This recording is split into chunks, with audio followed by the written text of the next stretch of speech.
하나님 말씀은 마가복음 4장 35절 말씀을 보도록 하겠습니다. 마가복음 4장 35절입니다. 그날 저물 때 제자들에게 이르시되 우리가 저편으로 건너가자 하시니 저희가 무리를 떠나 예수를 배에 계신 그대로 모시고 가매 다른 배들도 함께 하더니 큰 강풍이 일어나며 물결이 부딪혀 배에 들어와 배에 가득하게 되었더라. 아멘. 오늘 복되고 거룩한 주님의 날, 여러분들에게 전하고자 하는 말씀은 절박함을 모르는 세대라는 제목의 말씀으로 여러분들에게 말씀을 전하고자 합니다. 절박함을 모르는 세대. 날이 저물 때 풍랑이 일어났습니다. 이것은 시대적으로 보면은 지금과 같은 인간 종말에 관한 그런 시대적인 말씀인 것을 알 수 있습니다. 날이 저물 때 풍랑이 일어났습니다. 마지막 때 마치 시대를 하루로 비유할 때 해질녘과 같은 날이 저물 때와 같은 이런 마지막 시대, 이런 풍랑, 이런 어려움이 있다는 것이죠.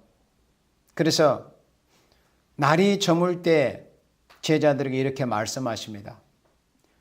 예수님이 씨를 뿌리는 비유를 비롯해서 여러 가지 비유로 말씀을 하신 이후에 그리고 바로 그날 저녁에 제자들에게 우리가 저편으로 건너가자.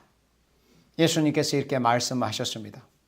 그래서 저희가 예수님을 따르던 무리들과 이제 격리되어서 예수님을 배에 모신 그대로, 계신 그대로 모시고 가니 다른 배들도 이제 예수님이 타신 그 배와 더불어서 따라서 이제 그 갈릴리 호수를 이제 건너가고 있습니다. 그런데 큰 광풍이 일어나며 물결이 부딪혀 배에 들어와 배에 가득하게 되었도다. 큰 광풍이 일어났다고 그랬습니다. 그러니까 굉장한 풍랑이 일어난 것이죠. 큰 광풍, 바다에서. 육지에서도 큰 광풍, 회오리 바람, 토네이도 이런 큰 광풍이 일어나면 얼마나 사람들이 놀래고 또 많은 그런 재산상의 피해가 있습니까? 그런데 바다에서 큰 호숫가에서 이렇게 광풍이 일어나서니 얼마나 이게 참 어려운 일입니까? 그리고 물결이 부딪혀 배에 들어와 배 가득하게 되었더라 그랬습니다. 큰 바다에서 갈릴리 바다에서 큰 광풍이 일어나서 물결이 부딪혀 배에 들어와서 그 물이 배에 가득하게 되었다. 그러니까 얼마나 그 큰 바람이 일어났는지, 그리고 지금 이 예수님이 타신 배가 얼마나 큰 풍랑을 만나고 큰 환란을 만났던가 하는 것을 이 말씀에서 볼 수 있습니다. 배에 물이 가득히 잠길 정도가 되었다는 겁니다. 그러면 이 말씀이 무슨 말씀인가? 예수님이 배에 타고 계시는데 어찌하여 풍랑이 일어났단 말인가? 그 배에는 예수님이 타고 계셨어요. 그런데 예수님이 타신 그 배에 물이 들어와서 배가 잠길 정도, 배에 가득할 정도로 물이 찼어요. 그러니까 이해할 수 없는 일이잖아요. 우리 신앙인들로는. 아니 어떻게 예수님이 함께 하시는 배에 예수님은 만유의 주제가 되시고 모든 지으신 피조 만물을 다 다스리시는 분이신데 풍랑도 이 물결도 바람도 예수님이 허락이 있어야 다 되어지는 건데 어찌 이런 일이 있을 수 있단 말인가? 당황할 수 있어요. 그리고 자칫하면 시험에 들 수도 있는 것이죠. 아니 어떻게 예수님이 함께 하시는데 이런 일이 있을 수 있느냐? 그러나 분명히 이것은 사실입니다. 예수님이 2000년 전에 초림 메시아로 이 땅에 오셨을 때 실제로 이런 일이 있었습니다. 그러면 이런 일들을 통해서 다 예수님이 허락하여서 이루어진 일이지 않겠습니까? 그리고 결국은 예수님이 허락하신 가운데서 이런 일이 있게 된 겁니다. 풍랑도 바다도 큰 물결도. 그러면 왜 예수님이 타고 계신 그 배에 물이 들어와 배에 가득히 잠길 정도로 이렇게 되었느냐? 바로 주님이 함께 하시는 중에도 이런 상황도 있을 수 있다는 거예요. 지금 여러분들에게 예수님이 함께 하시잖아요, 실제로. 예수님이 여러분들을 떠난 게 아니에요. 그러니까 지금은 성령이 떠나신다면 곧 예수님이 떠나신다는 의미입니다. 그렇다면 성령이 여러분들과 함께 하신다는 건 예수님이 함께 하신다는 의미입니다. 그러면 왜 예수님이 함께 하시는, 성령님이 함께 하시는, 하나님이 함께 하시는 하나님의 백성들에게 이런 풍랑이 있고 어려운 일이 있단 말인가? 자칫하면 시험이 들 수도 있고 낙심할 수도 있어요. 크게 당황할 수도 있습니다. 그러나 모든 것은 예수님이 하시는 일입니다. 주님이 함께 하시는 중에도 절박한 상황을 인식하라는 거예요. 그리고 부르짖게 하기 위해서. 자, 이렇게 큰 광풍이 일어나는 이런 절박한 상황이 이제 되었습니다. 도저히 제자들 스스로 힘으로는 이 큰 광풍을 물이 배에 들어와서 배에 물이 가득하게 잠길 정도로 되었는데 이제 그 갈릴리 바다에서 어떻게 합니까? 한 인생들의 힘으로써 어찌할 수 없어요. 이거 절박한 상황입니다. 그런데 이런 상황에서 38절에 예수께서는 고물에서 베개를 베시고 주무시더니 고물에서 베개를 베고 주무셨습니다. 배 뒤편에서 예수님은 아랑곳하지 않고 주무셨습니다. 예수님은 많이 피곤하시기도 하셨을 겁니다. 우리가 요한복음 4장에서 여러분들 기억하십니까? 요한복음 4장 사마리아 추가성에서 예수님이 노정에 노방전도 하러 다니시다가 피곤하셔가지고 그 우물가에 그대로 주저앉으셨다는 그런 기록이 나옵니다. 예수님이 육체를 가졌기 때문에 피곤하시기도 했습니다. 그래서 예수님이 하루 종일 걸어 다니시면서 복음 전하시고 말씀 선포하시는데 얼마나 피곤하고 힘이 드시겠어요. 그래서 한번 눈을 감으면 풍랑이 일어난 줄도 모르고 이렇게 주무시고 계신 정도가 되었습니다. 그러나 이 모든 것들은 다 예수님이 허락하에 되어진 일이라고 했습니다. 그래서 이 제자들이 풍랑으로 인해서 물이 배에 들어와서 가득하게 될 정도의 이런 환난, 이런 절박한 상황에서 도저히 자기네들의 힘으로는 어찌할 수 없다는 것을 인식을 했던 겁니다. 이게 이 시대를 사는 우리 하나님의 백성들의 모습이라는 것을 오늘 말씀을 통해서 우리가 이 말씀을 통해서 우리의 상황을 인식을 해야 됩니다. 만약에 그렇지 않으면 오늘 제목의 말씀처럼 절박함을 모르는 사람이 되어버리는 거예요. 이 시대가 사실은 절박함을 모르는 세대가 되었습니다. 그런데 38절에서 예수께서 고물에서 베개를 베시고 주무시더니 제자들이 깨우며 가로되 선생님이여 우리의 죽게 된 것을 돌아보지 아니하시나이까. 이렇게 부르짖었습니다. 막 예수님을 깨웠습니다. 예수님이 그걸 모르시겠어요? 그러나 제자들이 자기네들 딴에는 아마 예수님을 깨우지 않고 어떻게라도 해보려고 했을 겁니다. 틀림없이. 뭐 A상으로든지 아니면은 또 뭐 그런 것 정도 하나 너희들이 해결하지 못하냐. 뭐 이런 책망도 들을 수 있고. 그래서 제자들이 어떤 갖은 수단과 방법으로 해서 그것을 모면해 보려고 했겠죠. 마치 사도행전 27장에서 바울을 태운 그 배, 276인을 태운 그 배가 큰 풍랑을 만났을 때 어떻게든지 파선하지 않고 생명을 구하려고 온갖 여러 가지 모습을 보여주고 있잖아요. 그러나 어찌할 수 없었듯이 여기서도 제자들이 자신들이 뭔가 해보려고 했을 겁니다. 그러나 할 수 없는 거예요. 날이 저물 때 풍랑이 일어났습니다. 이 풍랑이 날이 완전히 이제 해가 떨어져 버리고 캄캄한 흑암이 오면 이제 어찌 됩니까? 날이 저물 때 풍랑이 일어나. 지금 풍랑이 일어나서 배가 가라앉게 된 이 위급하고 절박한 상황을 해가 지기 전에 지금 해결을 해야 되는 이런 절박한 상황이 된 겁니다. 바로 오늘 이 시대가 그렇습니다. 제자들은 할 수 없다는 결론에 이제 다다르게 된 겁니다. 그래서 주무시고 계신 예수님, 그 얼마나 그 노정이 피곤하시겠어요. 그래서 웬만하면 제자들의 도리로서는 안 깨워야 맞아요. 그럴까요? 어떤 도덕적으로는 사람 간의 어떤 도덕, 인정 간에는 안 깨워야 한다고 할 수도 있겠지만 예수님을 반드시 깨워야 됩니다. 깨워야 돼. 안 깨운 게 잘하는 게 아니에요. 아니, 위급한 상황을 만났으면 깨워야 될 거 아니에요. 집에 불이 났는데 집안에서 누가 자고 있으면 깨워야죠. 앞에 뻔히 어떤 위급한 상황이 있는데 차가 가고 있으면 그걸 위급하게 손짓으로라도 막아야 사고를 막을 수 있지 않겠습니까? 가만히 있다고 해서 그게 잘하는 게 아니에요. 급히 흔들어서 깨워야 돼요. 마치 그와 같이 우리가 예수님께 대해서 이 시대의 이 어려운 상황들을 인식을 하고, 마치 제자들이 큰 풍랑을 만나서 이렇게 말을 했잖아요. 제자들이. 이 제자들의 말에서 그들이 지금 이 상황을 어떻게 인식을 하고 있는가가 보여주고 있습니다. 이것은 꾀병을 부리는 게 아니에요. 뭐라고 말씀합니까? 제자들이 우리의 죽게 된 것을 돌아보지 아니하시나이까. 우리의 죽게 된 것을. 공연히 그냥 예수님에게 어린 양 하려고 한 게 아니에요. 공연히 꾀병을 부리는 것이 아닙니다. 우리의 죽게 된 것을 돌아보지 아니하시나이까. 그래, 이대로 가다가는 우리가 다 물에 빠져서, 이 풍랑에 엎어져서 물에 빠져 죽을 수도 있겠구나.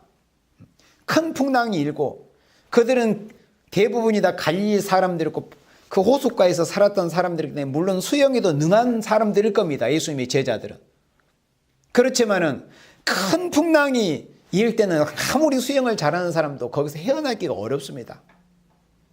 그리고 날은 저물어 가죠. 얼마나 위급한 상황입니까? 이제 다 죽게 되었어요. 그래서 이 제자들은 자신들이 죽게 될 수 있겠다는 이런 위급한 상황 인식을 바로 했던 겁니다. 그런데 보세요. 온 이 말씀을 비춰서 날이 저물어가는 때와 같던 이 마지막 시대에 우리 이 대한민국 한반도 땅에 세워진 이 대한민국 1948년 8월 15일에 건국이 된 이 대한민국에서 벌어진 이런 상황들. 자, 먼저는 가까이 있는 교회적으로. 지금 대한민국 교회가 요 몇 년 동안, 수개월 동안에 또 앞장서 싸우는 그런 주의 종들과 또 교회들도 물론 있었습니다. 지금도 싸우고 있고, 그런 분들은. 특히 차별금지법이 국회에서 법적으로 통과되면 굉장히 교회가 불이익을 당할 것이라는 것에 대한 것을, 그 위급함을, 절박함을 인식을 한 거죠. 그러나 대부분이 거기에는 아랑곳하지 않습니다. 사실은. 거의 대부분이. 극소수의 사랑하시는 그리스도의 종들과 극소수의 교회만이 그 상황의 심각성을 인식을 하고 뭔가 좀 대몽도 해보려고 하고 깨우쳐 보려고 하고 그렇게 하는 거지, 대부분이 거기는 아랑곳하지 않습니다. 그리고 특별히 이 동성애에 관한, 그래 차별금지법의 핵심이 뭐라는 것을 이걸 또 알아야 돼요. 그 핵심 정체이 뭐냐면 동성애입니다. 동성애. 동성애를 방조하기 위해서 차별금지라는 아름다운 그런 그 미사 요구를 동원해가지고 그런 것을 성경에서 금하시는 죄들이 있잖아요. 남자가 남자로 더불어 더러운 짓 하지 말라. 여자가 순리로 쓸 것을 왜 영리로 쓰느냐. 분명히 성경에서 그것을 정죄하고 있습니다. 이런 죄에 해당하는 자들은 로마서 1장에서 사형에 해당된다고 분명히 하나님이 사형을 선고해 놓으셨습니다. 이 세상에 어떤 법들이 있든지 간에 하나님께서 하나님의 사람들을 통해서 성경에 기록하게 하신 하나님의 말씀 법을 능가할 수는 없습니다. 성경이 최고의 법입니다. 그래서 우리는 세상 법도 질서도 물론 잘 지켜야 됩니다. 우리 그리스도인들은. 그러나 그보다 더욱 두려운 마음으로 지켜야 될 게 뭐냐면 하나님의 말씀이고 하나님의 법이고 성경에 기록된 하나님의 법입니다. 그래서 이 물리적 폭력적 방법으로 세계를 적화를 시도하려고 했던 계시록 8장에서의 그런 보여지는 모습처럼 그런 게 방법들이 실패하다 보니까 온통 여러 가지 그런 마귀의 감화와 충동을 받아가지고 사회적으로 문화적으로 또 교묘하게 하나님의 백성들에게서 그리스도를 바로 신앙하게 하는 그런 신앙의 절개, 신앙의 정주를 빼앗아 버리려고 하는 이런 시도들이 지금 아주 극렬하게 시도되고 있고 지금도 진행되고 있습니다. 그런 것이 바로 이제 모아져서 결국은 국가적으로 법률로서 제정이 되려고 하는 게 바로 차별금지법입니다. 그 중에서는 복음 여러 사람들이 어떤 종교의 차별을 하지 말라 이런 것도 물론 큰 게 될 수 있어요. 그러나 그보다 더한 상황에서 우리 믿음의 선진들은 그보다 더한 열악한 환경에서도 믿음을 지켰고 또 순교하기도 했었습니다. 그래서 설령 그런 법이 통과된다 할지라도 우리 그리스도인들이 얼마든지 싸울 수 있는 그런 준비 각오가 돼 있어야 돼요. 그렇지만 귀양이면 그런 법이 통과되지 않도록 우리가 싸우는 모습을 하나님 앞에 보여드려야 되는 거예요. 그리고 특별히 무슨 동성애니 동성합법 동성 결혼을 합법한다느니 동성애를 합법하느니 군대에서 동성애를 합법한다니 이런 것들이 다 이 차별금지법에 있어서 핵심 중에 핵심. 그러니까 가장 이 공산주의자 무신론 공산주의자들이 어떻게 해서 교회를 무너뜨리고 하나님의 사랑하시는 백성 그리스도인들에게서 참된 그리스도에 대한 참된 신앙의 정죄를 빼앗아 버리려고 하는가. 이 죄를 죄로 여겨지지 않게 하는 온갖 어떤 세상 법을 동원하고 세상 문화나 여러 가지 것을 동원을 해가지고 하나님의 법을 무력화해 버리려고 하는 시도, 그게 바로 뭐냐면 차별금지법입니다. 그 중에 핵심이 바로 동성애. 동성애한 것은 죄라고 말을 할 수 없도록 입을 법적으로 틀어 막아버리려고 하는 이런 시도들 말입니다. 그 정점이 바로 동성애입니다. 동성애. 그러니까 성을 매개로 해가지고 하나님의 백성들에서 참된 신앙, 하나님의 말씀을 파괴시키려고 하는 이런 작단, 이런 시도를 하고 있는 것이 바로 공중권세를 잡고 있는 마귀의 세력들입니다. 그걸 잘 알아야 됩니다. 그걸 모든 것을 틀어 막아버리려고 하는 것입니다. 그런데 교회들이 거기에 대해서는 얼마나 느슨하게 대처를 하고 있으면 거기에 대해서는 심각한 것을 별로 인식을 하지 못합니다. 만약에 거기에 대해서 심각하게 인식을 한다면은 오늘의 교회들이 앞장서서 큰 교회든 작은 교회든 대형 교회든 거기에 대해서 많은 사람들을 계몽도 하고 무슨 영상도 만들어서 여러 사람들한테 알리기도 하고 또 전단지를 만들어서라도 이런 심각성을 알리려고 하고 집회도 하고 그렇게 총 어떤 수단과 방법을 동원해 가지고 싸우려고 하는 이런 모습을 보이려고 할 겁니다. 그러나 대부분 우리가 아는 몇 분 정도의 그런 하나님의 사람들이 겨우 극소수의 몇 분 정도가 그렇게 전면에서 싸우고 있는 정도입니다. 이게 뭡니까? 절박함을 모르기 때문에 그런 겁니다. 이 오늘 제자들이 우리의 죽게 된 것을 돌아보지 아니하시나이까? 차별금지법이 이제 통과되고 나면 정말 지금처럼 그리스도인들이 신앙의 자유를 만끽하며 복음 전도를 그렇게 정말로 자유롭게 할 수 있을 것이라는, 지금처럼 언제까지인지 그리스도인들이 그리스도인으로서의 신앙의 자유를 누릴 수 있을 것이라고 그렇게들 아니한 생각들을 하고 있는 거예요. 얼마나 어려움이 다가오고 있다는 것을 절박함을 느끼지는. 그러니까 죽는다는 것은 그리스도인들이 죽는다는 의미는 육체가 죽는 것도 물론 죽는 거지만은 그리스도인들에 있어서 진정한 죽음, 육체가 죽는 게 아니에요. 육체 죽으면 부활합니다. 그러나 그리스도인들에게서 진짜 죽게 된 건 뭐냐면 그리스도를 바로 신앙하지 못하는 게 죽는 거예요. 그리스도인들이 죽는 것은 깨어서 기도하지 못하는 것이 죽는 거예요. 그리스도인이 죽게 된 상황에서는 마음대로 전도할 수 없는 상황이 되는 것이, 전도하지 못하는 것이 죽는 거라는 거예요. 그런데 보세요. 이 제자들은 자신들이 죽게 된 상황을 지금 인식했지 않습니까? 우리의 죽게 된 것을 돌아보지 아니하시나이까? 오늘의 교회들이 지금 죽게 된 거예요. 죽게 되었어. 그런데 왜 죽게 된 상황을 알지를 못하느냐 이거예요. 기도해야 될 사람들이 기도하지 않고 있는 그 상황이 뭐냐면 자신들이 죽게 된 상황입니다. 여러분들. 반드시 어떤 문제를 놓고 기도를 해야 될, 기도를 할 수밖에 없는 이런 상황들이 있잖아요. 또 복음을 전해야 될 이런 상황들, 이런 시대이지 않습니까? 이런 악법들과 싸워야 되고, 이런 악법들을 무지해서 알지 못하고 관심이 없어서 알지 못하는, 그러니까 관심 없어서 알지 못하고 또 관심이 없다 보니까 무지하게 되는 거죠. 이런 악법들에서 이런 생명들을 어떻게 하든지 계몽하려고 하고 깨우쳐 보려고 하고 이런 것을 하려고 하지 않는 게 뭐냐면 절박함을 느끼지 못해서. 왜요? 자신들이 이런 법이 통과되면 결국은 신앙이 죽을 것이라는 것이 있어요. 자신과 자신들의 후대가 다음 세대가 결국은 다 죽게 될 것이라는 이 상황 인식을 제대로 하지를 못하고 있는 겁니다.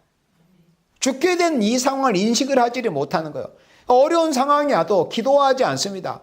어려운 상황에도 어떻게 하든지 이 악법과 더불어 싸우려고 하고, 이것이 악법이라는 것이 사람들이 알리려고 좀 이런 시도, 노력, 이런 것이 없는 거예요.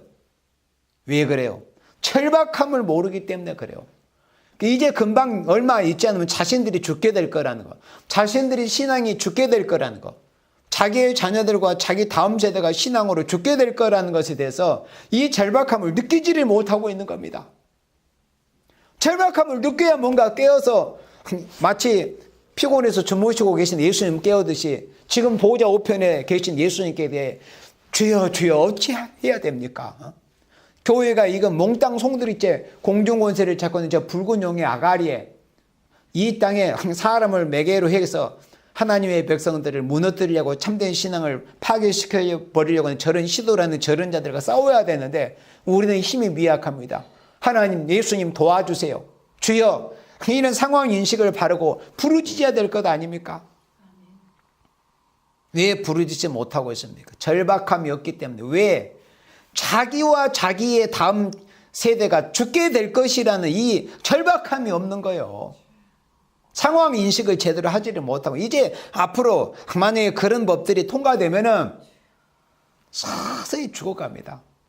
이제 실제 현실적으로 법적으로 제재와 불이익을 당하니까 사람들이 귀찮아서라도 힘이 들어서 성가서서라도 그런 법들과 그다지 크게 싸우려고 하지 않습니다. 뭐 세상이 이렇게 됐는데 내 마음으로나 뭐 예수님께 대한 믿음을 간직하고 말지, 이런 식으로 이제 느슨해지는 거죠. 절박함을 모르기 때문에 그래요. 사람이 진짜 자신이 육체가 죽게 될 거라는 것, 자기 자식이 육체가 죽게 될 거라는 것을 생각하면 사람들이 가만히 있습니까? 왜 육체가 죽어가는 것에 대해서는 절박함을 인식을 하면서도 진짜 영원한 생명, 그리스도인들에게 생명보다, 육체의 생명보다 귀한 게 뭡니까? 신앙이지 않습니까? 그리스도인들에게 육체의 생명보다 귀한 게 예수님께 대한 신앙입니다. 예수님께 대한 신앙의 정절이에요. 하나님께 대한 믿음입니다. 육체의 생명보다 귀한 거지. 육체는 죽어도 부활할 수 있습니다. 그러나 예수님께 대한 신앙이 죽어버리면 어떻게 됩니까? 어떻게 돼요? 영원한 생명을 얻을 수 없습니다. 절박함을 인식을 해야 되는데 이 시대가 절박함을 인식을 하지를 못하고 있는 거예요. 국가적으로는 보세요. 얼마나 이 나라의 지도자라고 하는 자들로부터 시작을 해서 개울 진압을 하고 있습니까? 버젓이 하나님이 없다고 하는 저 무시로운 세력, 지금도 전 세계에서 수년 동안 이 북한의 땅에 자리 잡은 저 북계 짐승 공산 독재 정권이 수년 동안 종교 탄압 국가 일이 아닙니까? 전 세계적으로 수년 동안. 지금도 그리스도인들이 얼마나 핍박을 당하고, 지금 우리 붙잡아 놔요. 아니 무슨 그 자기네들에서 무슨 죄를 범했기 때문에, 다만 다른 게 아니면 종교적이에요. 신앙, 예수 믿으라고 복음 전하는 것밖에 없습니다. 뭐 그 목사님이 칼을 가지고 와서 김정은을 뭐 죽이려고 했겠어요? 뭐 했겠어요? 그러나 그들이 뭘 제일 무서워합니까? 백성들이 눈을 뜨는 것, 예수님께 대해서 아는 것, 그걸 마귀 예수를 가장 두려워합니다.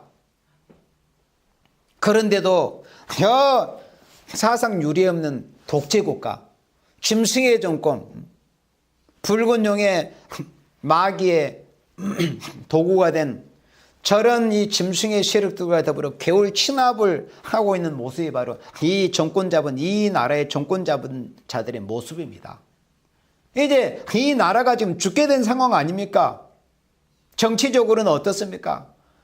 뭐 연동형 비례대표제, 전혀 생소한, 지금도 비례대표는 있습니다. 물론 그걸 우리가 직접 손으로 뽑지는 않지만은 어떤 전문성이 있는 사람들을 국회의원으로 세워서 국가의 어떤 정책에 대해서 입법을 하게 하는, 활동을 하게 하는 그런 좋은 취지로 사실은 한 거였는데, 그것도 유명무실하게 돼버린 게 비례대표제인데, 거기다가 무슨 연동형 비례대표제로 해가지고 보도도 또 못하는, 그래가지고 그걸 계산을 하려면 얼마나 계산식이 복잡한지, 뭐 수학 기호가 16개가 들어가야만 그걸 계산을 해낸다고 하는데, 그러니까는 이 악법과 지금 대적에서 자유한국당만이 지금 국회에서 날마다 며칠째 지금 철야 농성을 하면서 저지하려고, 이 더불당과 나머지 모든 중소정당이 다 거기에 합세해가지고 미친 듯이 그렇게 그 악법을 통과시키기 위해서 뭐 망치를 동원하고 빠르를 동원해서 국회문을 때려 부수려고 하고,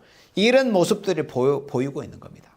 얼마나 지금 어려운 상황입니다. 정치적으로도. 국회에서 만약에 통과가 되면은 이제 뭐 이 사회주의 사상을 가지고, 공산주의 사상을 가지고 이런 이 정당이라 할지라도 전국적으로 많이 표만 받으면은 그걸 비례해서 계산을 해가지고, 예를 들어서 뭐 정의당, 뭐 말이 정의당인지, 그런 당은 지난 이 국회의원 선거 때 전국에서 7%를 얻었어요.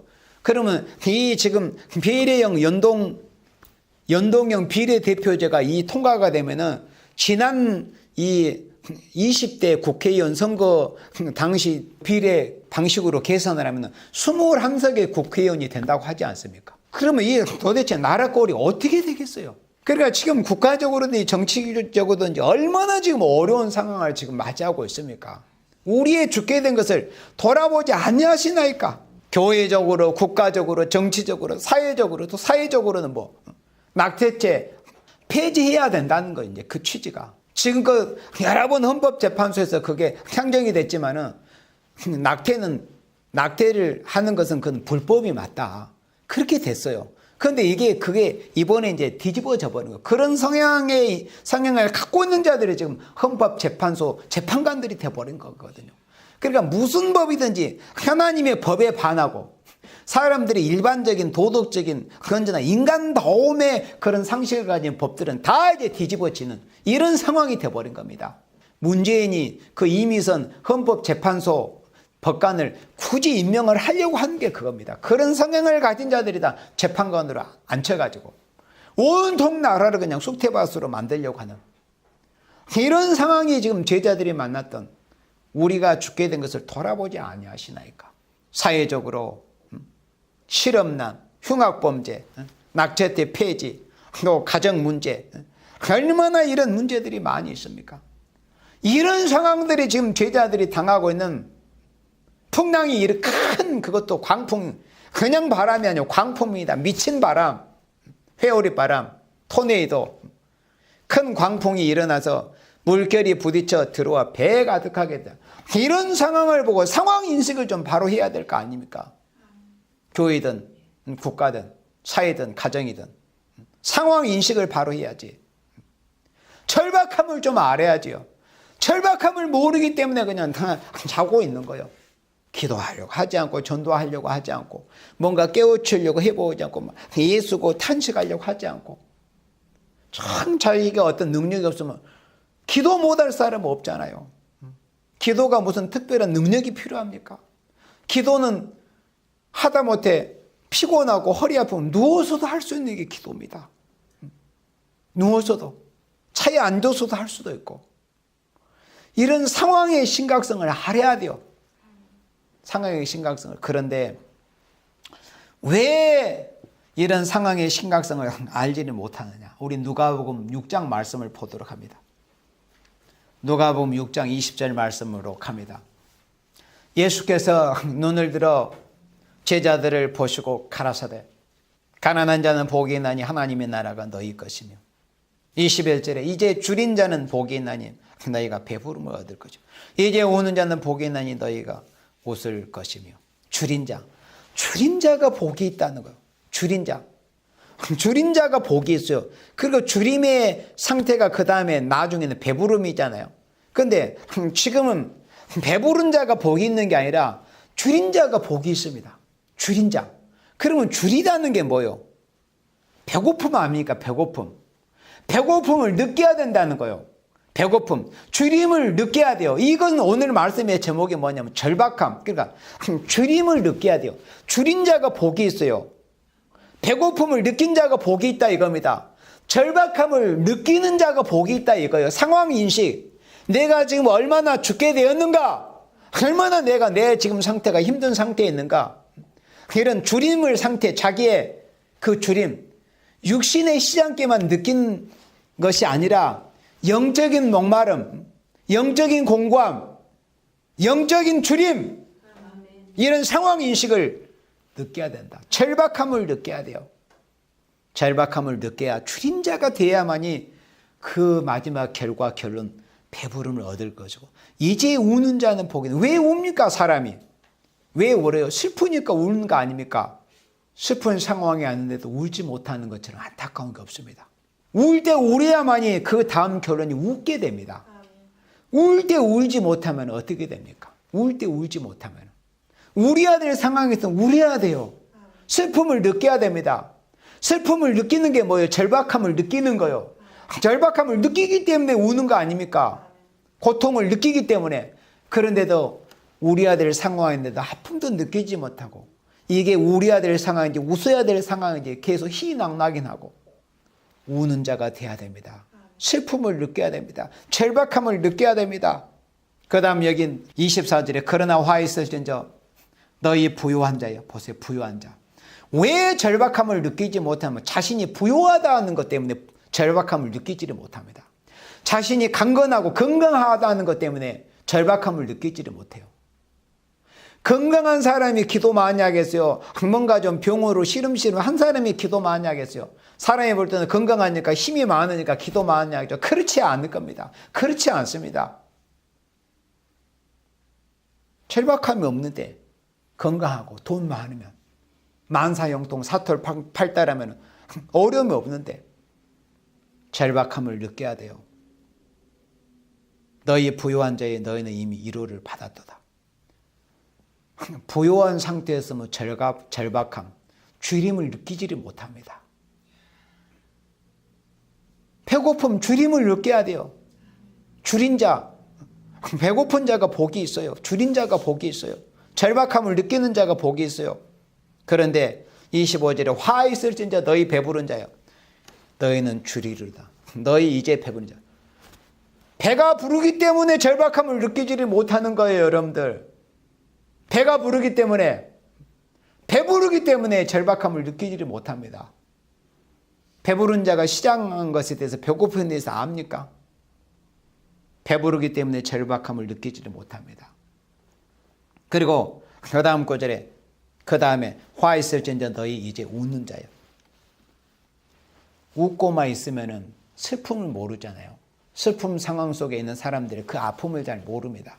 자기가 웃을 일만 있으면 절박하지 않아요.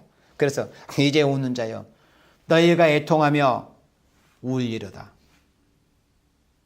그래서 줄인 자가 돼야 됩니다. 절박함을 느끼는 자가 돼야 됩니다. 우는 자가 돼야 돼요.